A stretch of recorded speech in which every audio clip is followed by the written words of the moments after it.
Exhibition display provide a range of brand marketing, large format printing, window display, and pop-up event. So let me introduce you our head printing department, Awan. Hi, I'm Woon.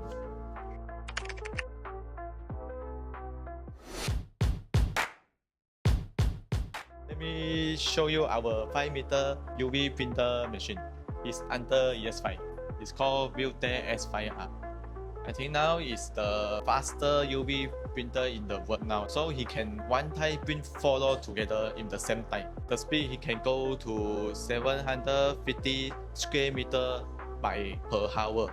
Can print with white ink and clear ink varnish together. This is our flatbed machine. It's from EFI. It's called Pro 30 Half Plus. Our flatbed machine can print multiple material and multiple layer also. It can direct print on acrylic, aluminium, glass, and wood. The PVC, forest, foam board, everything also can. And then the printing size can go until 3 meter by 2 meter. And then we can do the printing to the varnish effect also.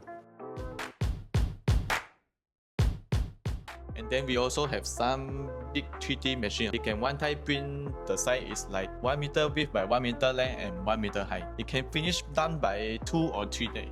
This one we call it Rainbow Lab. Yeah, this one we can print one time together in 4 color. It will automatically change the material and color, print in one job same time together. And then the speed is really fast also. You can go to 1000 mm per hour. And then you can print a very small thing in very detail also, you see.